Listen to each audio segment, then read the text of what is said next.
no? At ito, Monday 2 ng batas yan, no? Actually, dapat po talaga lahat ng lending and financing is registered po sa CIC. Kaya lang po, sa ngayon, hindi pa po lahat, no? Pero darating po sa punto, no, na lahat po talaga yan ay magpaparehistro na sa CIC. May nagtanong sa akin, ano po ba ang worst na mangyayari pag hindi nakabayad sa mga OLA? Pahid na lang po ng identity ko, Boss Rai. Salamat. Alright. Maraming salamat po dito sa inyong pinadalang katanungan. Pero bago natin sasagutin, thank you na sana kayo na pakisuportahan ko ang aking mga social media account sa YouTube, Facebook, and TikTok. Pasensya na kung nasa labas ako. Kasi OT ko kami, maingay sa loob. So dito muna ako sa sa labas. Okay, sagutin ho natin siya. Ang tanong nyo po is, ano ho ba yung pinaka-worst na po pwedeng gawin o mangyari, no, pagka ho hindi pa nakabayad sa mga abusadong online lending apps. Okay? Well, unang-una po is, syempre, yun po, yung walang katapusang pagtawag. Yan, no? Tapos yung gamit sila ng iba-ibang numero. Yun yung pinaka ron no? Tapos yung mga SMS tsaka emails na puro pananakot tsaka harassment, no? Yun po yung mga mga halimbawa na po pwede nilang gawin, no? Tapos yung pagpapadala po, no, ng mga demand letter na wala namang katuturan. Kasi bakit walang katuturan? Kasi yung mga nakalagay dun sa demand letter puro batas. Di ba? Kaya nga demand letter Di ba? Kumbaga dinidemand nila na yung nahiram nyo is bayaran nyo na.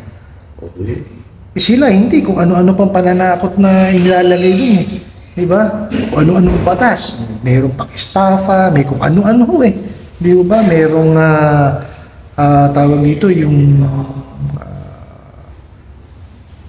ano nga yung sa contract nila?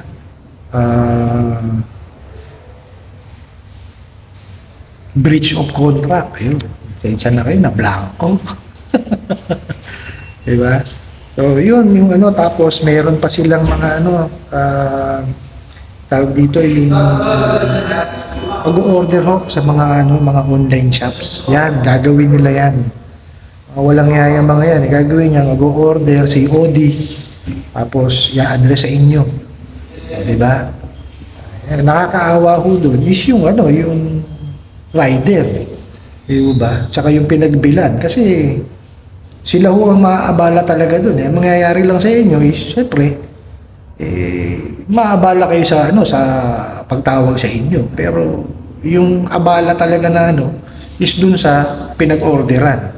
Tsaka yung magdi-deliver. Walang iya talaga yan Diba? Tapos ito yung pinakamasakit dyan, yung pamamahiya ko sa mga social media. No? Yan ang pinaka talagang kilala sila. No? Yung pong ipopost kayo sa social media na may halong yung pamamahiya, no? Or mali siya. Which is bawal ho yun. Cyber libel ho yun. Pagka ginanon ho kayo, yan nyo, idemanda nyo siya. No? Kumbaga, maghanap po kayo ng abogado na makakatulong sa inyo para para masampahan nyo na nararapat na kaso, para matuluyan yung mga bugok na yan, no? Tapos ito pa ho ang masakit dyan, yung mga ninanakaw ho nila na contact details nyo. Yun, pagtatatawagan ho yun, pag may message, no? Kung ano-ano sasabihin yung mga yan, kesyo references, guarantor, co-maker, minsan nga sisingilin pa. Ano kinalaman ho ng mga nasa contact list nyo? Di ba? So napapahiya kayo ngayon. Di ba? Yun ho yung mga ginagawa nilang hindi tama. Tapos meron naman ho kasing mga online lending apps na registered ho talaga sa CIC. So ngayon, pagka ho nakahiram kayo doon, kasi sila i-register dun sa CIC, maaari ho nila kayong i-report. Kasi ho, yung CIC ho, itinatag po yan ng ating gobyerno para ho sila yung maging lagakan no, ng mga information, basic information po ng mga nasa miyembro po nila ng CIC, no. At ito, mandate po ng batas yan, no. Actually, dapat po talaga lahat ng lending and financing is registered po sa CIC. Kaya lang po, sa ngayon, hindi pa po lahat, no. Pero darating po sa punto, no, na lahat po talaga yan ay magpaparehistro na sa CIC. So, regardless po yan kung online lending apps sila, no, or ano pa man, kailangan silang magparehistro sa CIC.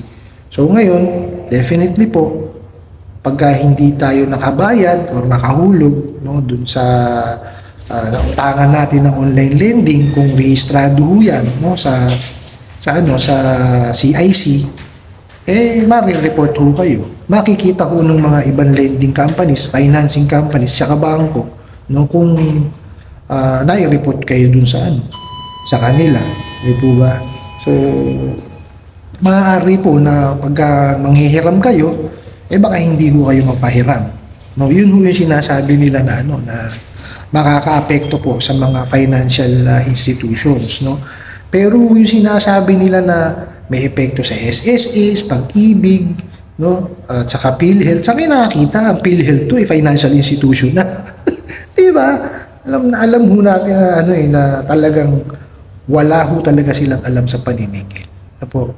Yun ho yung mga mga maaari nilang gawin, no. Ang pinaka-worst ho talaga diyan, no, kung registered sila sa CIC kasi maapektuhan mo talaga yung inyong credit standing.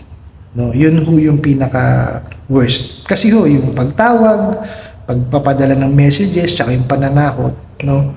Yun kumbaga doon sila notorious talaga, yun yung kilala sila, no, na yung iba naman ho talaga nagagawa huwag sagutin, no, huwag nalang pansinin, no.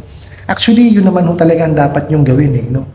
Huwag nyo silang pansinin, no, huwag nyo intindihin kasi magiging dagdag lang hong isipin nyo yun, no. Instead ho na nakakapag-focus kayo doon sa inyong hanap buhay, no, para ho ma-provide nyo yung pangangailangan ng inyong pamilya at saka makaipon kayo ng mga pambayad dyan sa mga abusadong online lending apps na yan, hindi nyo na ho nagagawa dahil nga ho, no, sila na lang sila ang naiisip nyo, nai-stress na kayo.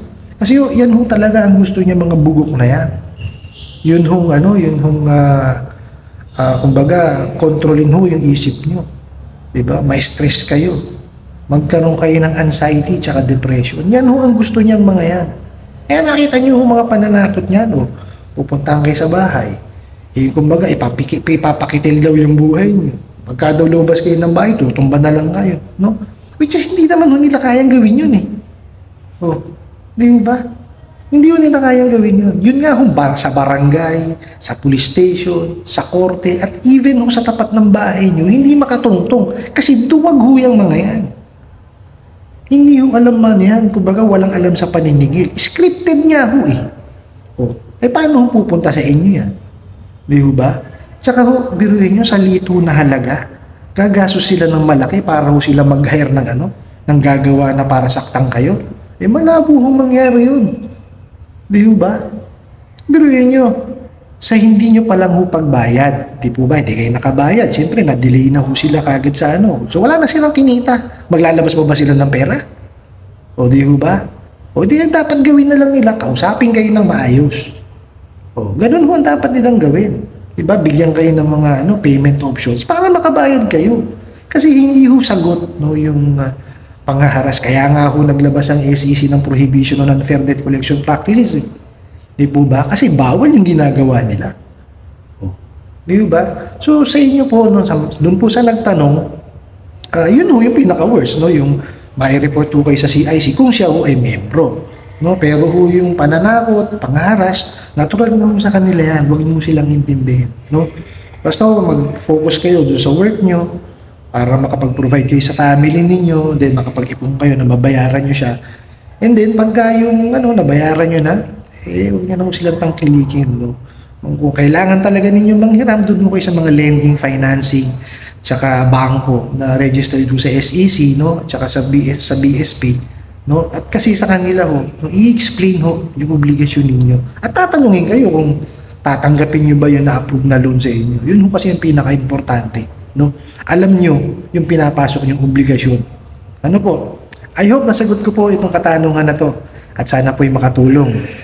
Maraming salamat po sa inyong walang sawang pagsuporta at panonood sa aking mga videos. Maraming salamat po sa inyong pag-like, pag-share, pag-comment at pagtatanong. And kunin ko na rin po itong opportunity na to na ibitahan mo sana kayo na pakisuportahan po yung aking mga social media account sa YouTube, Facebook, and TikTok. Sa muli po, yun lang.